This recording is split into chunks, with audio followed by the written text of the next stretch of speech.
Jadi beliau Syekh Abu Bakar dan kedua sahabatnya itu bukan Habib, bukan dari Yaman, apalagi bermarga bin Yahya Ba'alawi, itu bukan.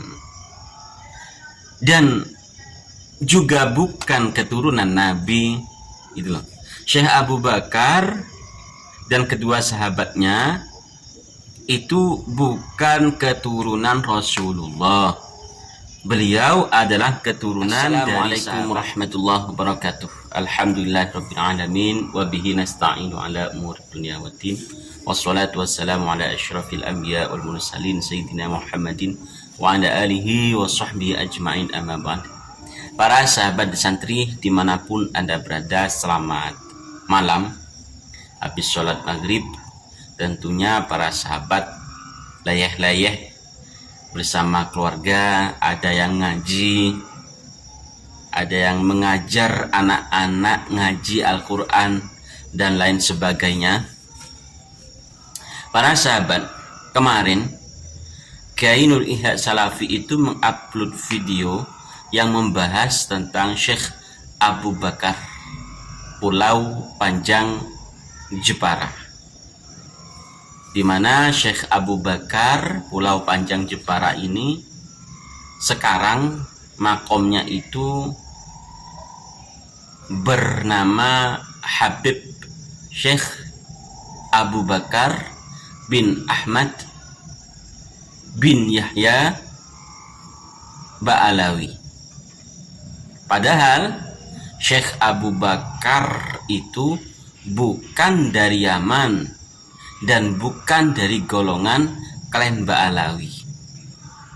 Di mana saya tahu bahwa Syekh Abu Bakar itu bukan Ba'alawi, ada sebuah kisah di mana kisah ini diceritakan langsung oleh keluarga Kesultanan Jepara secara bersanad turun temurun.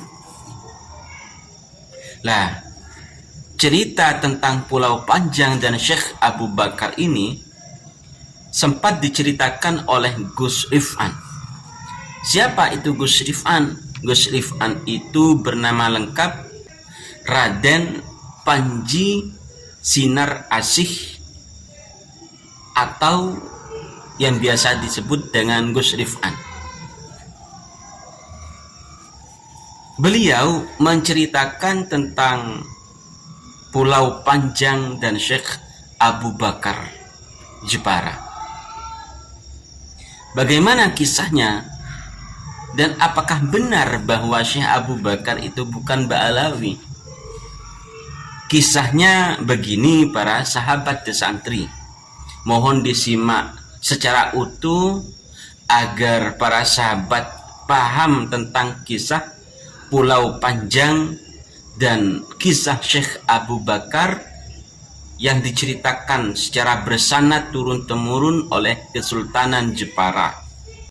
Karena pada saat Kesultanan Jepara hancur, kebenaran kisah Jepara juga ikut rusak.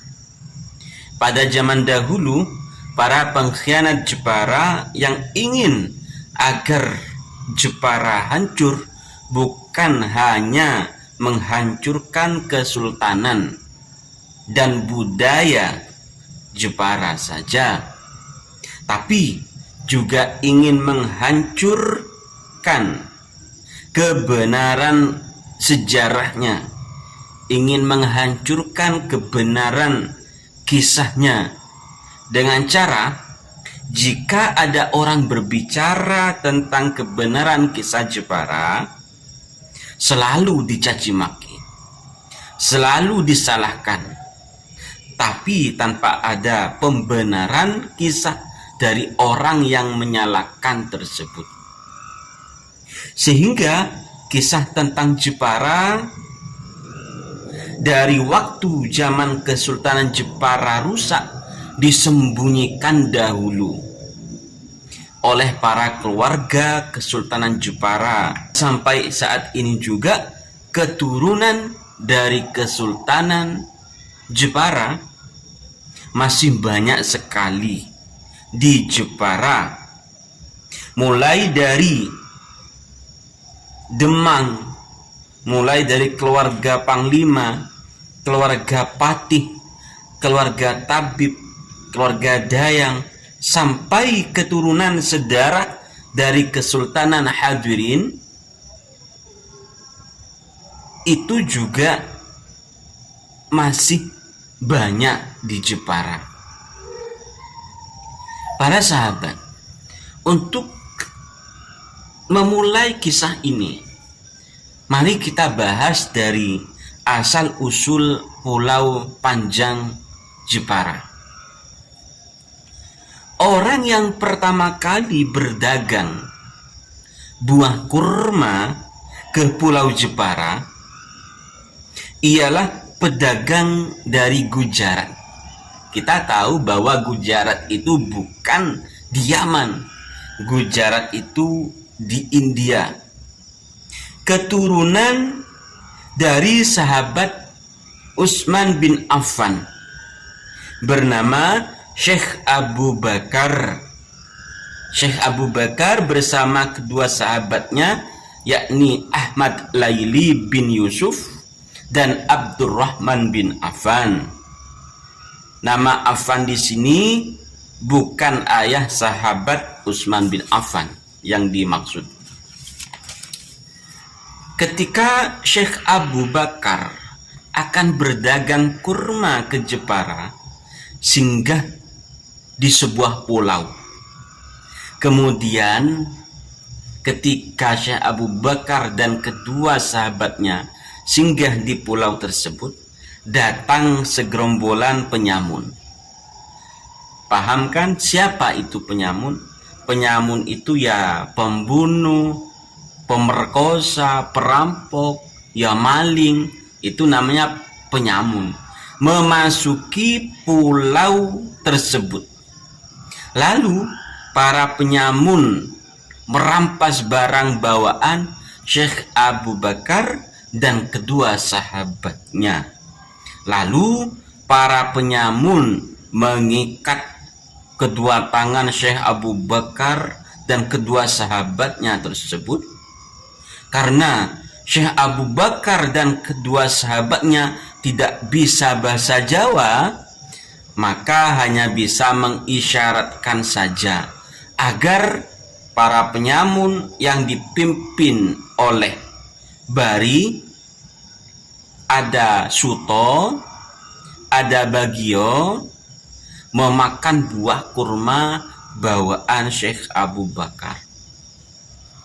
Jadi ketika tangannya diikat oleh para penyamun tersebut, tangan Syekh Abu Bakar dan kedua sahabatnya, baru setelah itu Syekh Abu Bakar menyuruh para penyamun itu untuk memakan buah kurma yang dirampas.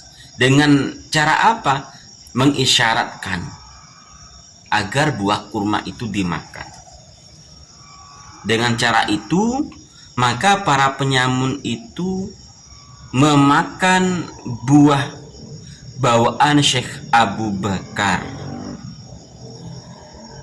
Karena buah kurma itu rasanya enak bagi para penyamun, maka mereka memakan hingga kekenyangan sampai mereka mabuk. Pada kesempatan itulah Syekh Abu Bakar bersama kedua temannya bisa saling melepaskan tali tangannya. Jadi setelah para penyamun itu kekenyangan dengan buah kurma, mabuk wis. Lah baru setelah itu Syekh Abu Bakar dan kedua sahabatnya saling melepaskan tali ikatan yang ada di tangannya. Nah, setelah tali itu lepas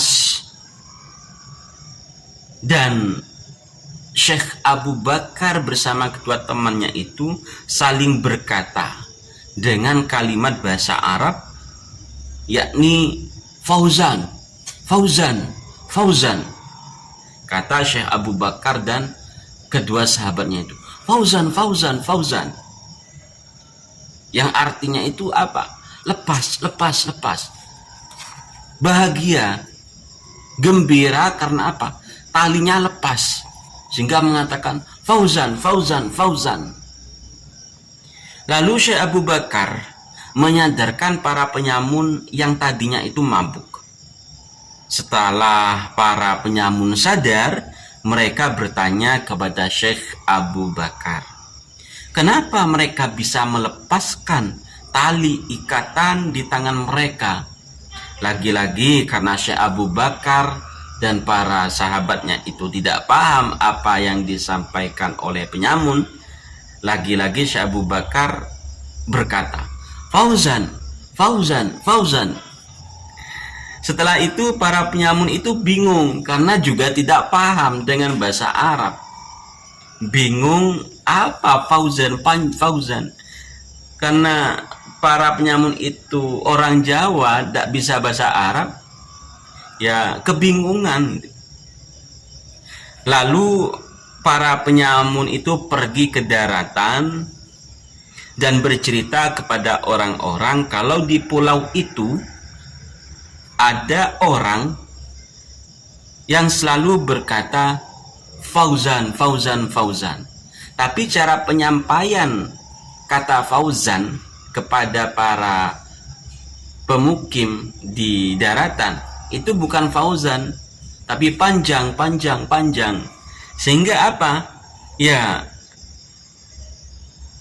Fauzan itu berubah menjadi kalimat panjang, panjang, yang membawa makanan yang sangat lezat. Dari kejadian inilah pulau tersebut dikenal dengan Pulau Fauzan bagi orang-orang Arab. Tapi bagi orang-orang Jawa yang tidak bisa menerapkan bahasa Arab dengan benar, disebut pulau panjang, panjang, panjang. Karena apa? Sulitnya makharijul huruf secara benar bagi orang Jawa. Makanya ada orang Jawa itu ketika mengucapkan huruf fa, itu bukan fa tapi pa. Itu sampai sekarang itu masih ada huruf fa menjadi pa. Jadi tidak mustahil ketika kalimat Fauzan kemudian menjadi kalimat panjang, panjang, panjang. Maka dari itulah, dari kisah inilah pulau tersebut kemudian terkenal dengan Pulau Panjang. Tahun 1548 Masehi, Syekh Abu Bakar memancing ikan di Pulau Panjang atau Pulau Fauzan. Beliau mendapatkan ikan berwarna emas yang di kepalanya seperti ada berlian. Lalu Syekh Abu Bakar menamai ikan tersebut dengan ikan putri emas. Karena merasa ikan tersebut aneh, maka ikan putri emas diserahkan kepada Sultan Hadirin di Kesultanan Mantingan. Pada tahun 1549 Masehi, Sultan Hadirin menyuruh Condrowulan, seorang gadis kecil berumur 7 tahun yang biasanya bertugas sebagai pengembala kebo di Kesultanan Mantingan. Sultan Hadirin menyuruh Condrowulan itu memelihara ikan pemberian dari Syekh Abu Bakar tersebut di Laut Teluk Awur. Karena Sultan Hadirin tidak datang lagi untuk menemui Condrowulan agar membawa kembali ikan putri emas ke Kesultanan Mantingan, karena pada waktu itu Sultan Hadirin sudah wafat, sehingga tidak kembali lagi menemui Condrowulan yang disuruh menjaga ikan emas di Teluk Awur. Maka Condrowulan masih selalu menjaga ikan putri emas di Laut Teluk Awur, sehingga Condrowulan kemudian dijuluki Nyai Jogo Laut.